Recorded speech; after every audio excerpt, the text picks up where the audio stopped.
Welcome to Donmar TV News Channel. Pari daw bang talakayin ko yung Duterte, talagang lumalakas yung Duterte. Yung si Inday Sara, alkalde ng Davao, gusto nilang patakbuhin presidente, at si Presidente Duterte gusto nilang patakbuhin vice-presidente. Parang nagkakaroon ng convergence. Hindi natin alam how this whirlwind of the Duterte storm will develop into a hurricane, political hurricane of sorts, para maging realidad. Tayo naman tinatanggap natin imbitasyon para makita naman natin yung pulso ng bayan. Siguro magsisimula tayo magsulat na naman ng mga opinyon at mga analysis natin sa pagtakbo. I don't know how accurate this is, but ito ang sinasabi. 2 taon bago dumating ang halalan, marami na raw pong politiko, pati dyan sa private sector na mga executives, ang mukhang nasa hanay ng mga pwedeng kumandidato bilang presidente ng bansa. At sangayon po dun sa sentiment analysis, hindi umano ng social media platform Facebook, ng research firm Blueprint Philippines, at ng Singapore-based partner on data mining and artificial intelligence, 16 daw po ang most likely na tatakbong presidente. Sino-sino ba ito? Kilala nyo yung mga pangalan. Si Senador Bongo, Senador Manny Pacquiao, Senador Risa Ontiveros, Senadora Grace Poe, Senadora Pia Cayetano, and Senador Tito Soto. Puro pala mga senador ito. Pati si dating Senador Bongbong Marcos daw at si Manny Villar. Yung iba daw ay si Vice Presidente Lenny. Pati pala itong si House Speaker Alan Peter Cayetano, nasa listahan din. At saka yung artista na ngayon ay kongresista, ang maganda at buting may bahay ng mayor ng Ormoc, si Richard Gomez, na si Representative Lucy Torres Gomez. At merong pang mga pangalan na kumikinang: Davao City Mayor Duterte, si Manila Mayor Isko Moreno, at naku, yung si Ramon Ang, ito sinabihan natin one time, 2 years ago, 3 years ago, sabi ko, ikaw pala pwede maging presidente, galing ka. Meron pang isa, kung maintindihan paano napasok ito, John Vic Rimulya. O kaya ba binabanata mo na Governor John Vic ang administrasyon? Papakilala ka. Anyway.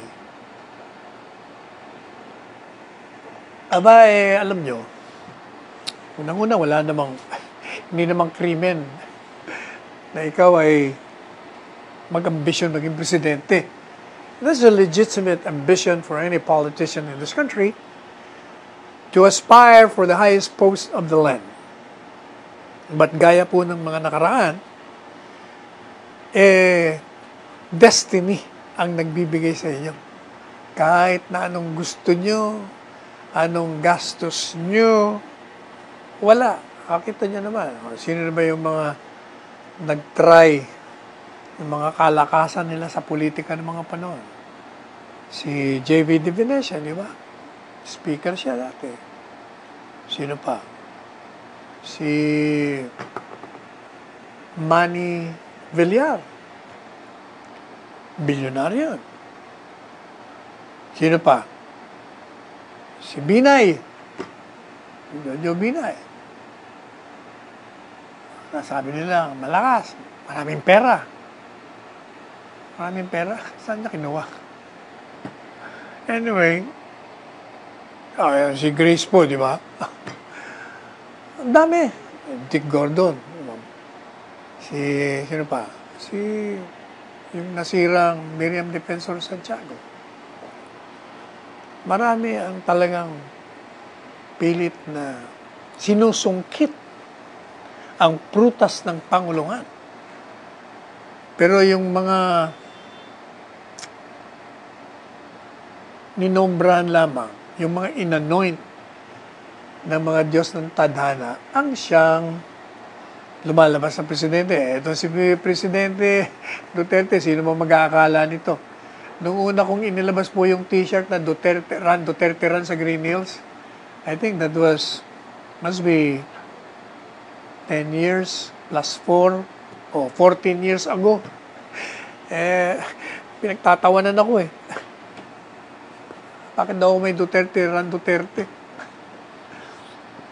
Diba? Sabi ko, tingnan natin. Ayaw niya, di ba?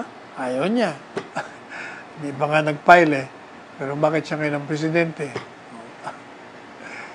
Sabi niya nga, sabi niya kay Yabang Trillanes, hoy, kung ako mahina ulo at ikaw magaling, sana ikaw nandito at ako nandyan. Hindi ba ba? Then sabi, yung posisyon ng presidente, kahit nagustuhin mo yon, kahit naggastusan mo ng maraming pera, pag ikaw ay hindi nakalinya maging presidente, pag ang masang Pilipino ay hindi ka gusto, wala. Kahit na anong popular mo, kahit na anong laki ng pera mo, walang mangyayari. Pinag-uusapan na rin lang ito eh. Hindi ko ito, ako yung binasa ko lang sa inyo yung survey yung nilagay sa dyaryo. So, hindi tayo ang nagsimula. But since pinag-uusapan na rin lang yan, pasok na natin. Kasi ang dami na tayo natatanggap na imbitasyon. Ewan ko ba paano kumakalat ito? Na kumari daw magpunta ako sa ganitong probinsya, syudad nila. I wonder, your camera, yung cameraman natin, can you focus yung ginawa kong mga articles about the president mula nung sinimulan ko para makita na how it came about. Tingnan nyo. Ipapokus po natin sa inyo. Kasi gumawa po ko sa Opinion, yung newspaper. Tingnan nyo. Yung unang-una, yan ang unang sinulat ko po yan. Ang number 1 yan is, no is yes. Kasi sabi ni Presidente noon, pag tinatanong, no, I will not run. Sumulat ako. Sabi ko, no is yes. And then, nung dumating na yung pag-file ng kandidatura, hindi naman siya nag-file. Kaya, sumulat na naman ako, ginawa kong, run, Duterte, run. Sabi ko, naku, ang mga tao gusto kang patakbuhin. So, in between October and December, yung substitution, sumulat na naman po ako. Sabi ko, ano ba nakalagay niya? Duterte legacy. Hindi nawawala yung Duterte, nandiyan pa rin yung unending saga. Walang katapusan ng saga ni Presidente Duterte.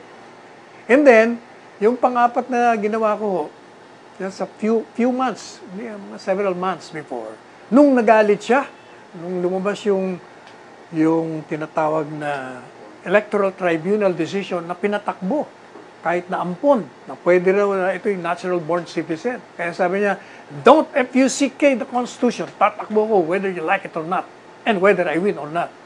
At ito yung last. Ito, sinulat ko ito, Marso, Abril, Mayo.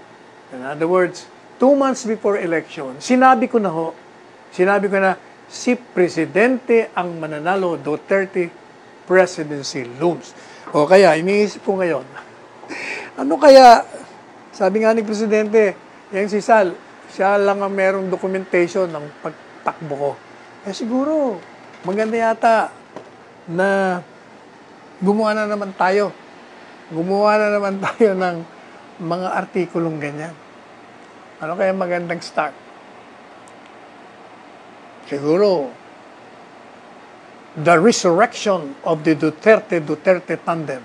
Bakit naman resurrection? Hindi the birth.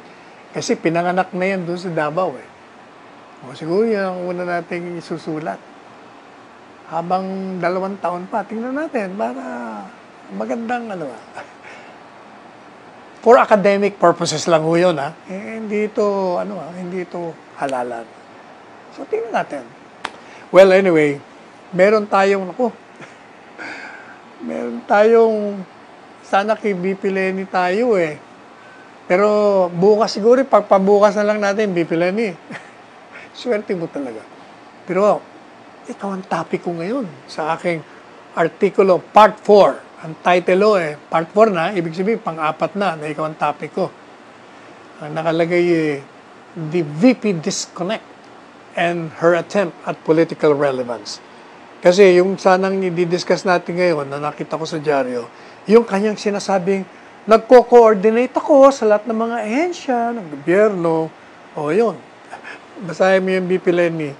Ikaw talaga, Sa bagay, kung kakandidato ka ng presidente, any publicity, whether for or against, is good publicity for you. But tingnan natin.